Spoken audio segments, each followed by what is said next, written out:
We have just heard Wesley Warren, organist and choirmaster of St. Barnabas Anglican Church in Ottawa, Canada, play Johann Sebastian Bach's chorale prelude, Durch Adams Fall.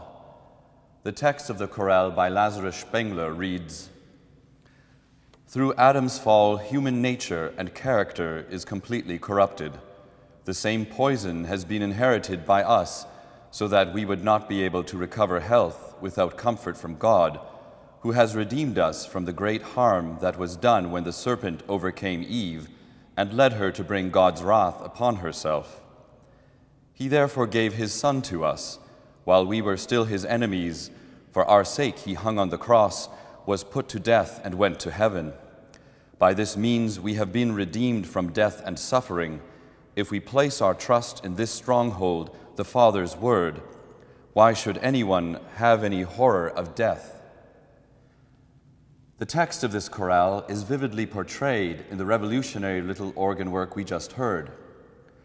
Teeming semiquavers form a long, continuous serpent, wavering almost slyly between major and minor with little semitone steps.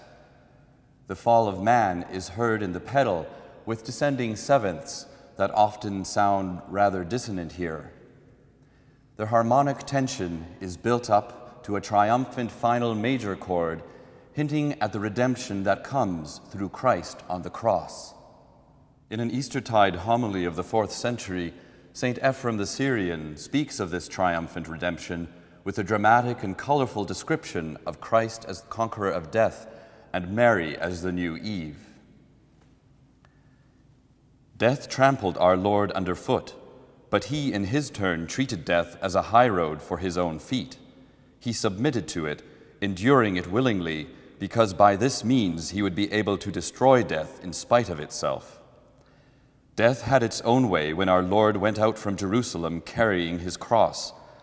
But when, by a loud cry from that cross, he summoned the dead from the underworld, death was powerless to prevent it. Death slew him by means of the body which he had assumed, but that same body proved to be the weapon with which he conquered death. Concealed beneath the cloak of his manhood, his Godhead engaged death in combat. But in slaying our Lord, death itself was slain. It was able to kill natural human life, but was itself killed by the life that is above the nature of man. Death could not devour our Lord unless he possessed a body. Neither could hell swallow him up unless he bore our flesh. And so he came in search of a chariot in which to ride to the underworld. This chariot was the body which he received from the Virgin. In it he invaded death's fortress, broke open its strong room, and scattered all its treasure.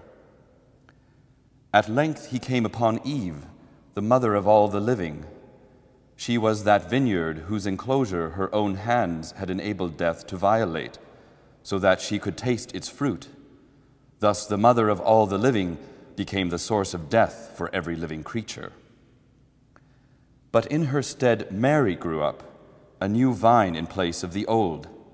Christ, the new life, dwelt within her. When death, with its customary impudence, came foraging for her mortal fruit, it encountered its own destruction in the hidden life that fruit contained. All unsuspecting, it swallowed him up, and in so doing released life itself and set free a multitude of men. He who was also the carpenter's glorious Son set up his cross above death's all-consuming jaws and led the human race into the dwelling place of life. Since a tree had brought about the downfall of mankind, it was upon a tree that mankind crossed over to the realm of life. Bitter was the branch that had once been grafted upon that ancient tree, but sweet the young shoot that has now been grafted in, the shoot in which we are meant to recognize the Lord whom no creature can resist. We give glory to you, Lord, who raised up your cross to span the jaws of death like a bridge by which souls might pass from the region of the dead to the land of the living. We give glory to you, who put on the body of a single mortal man and made it the source of life for every other mortal man. You are incontestably alive. Your murderers sowed your living body in the earth as farmers sow grain. but it sprang up and yielded an abundant harvest of men raised from the dead.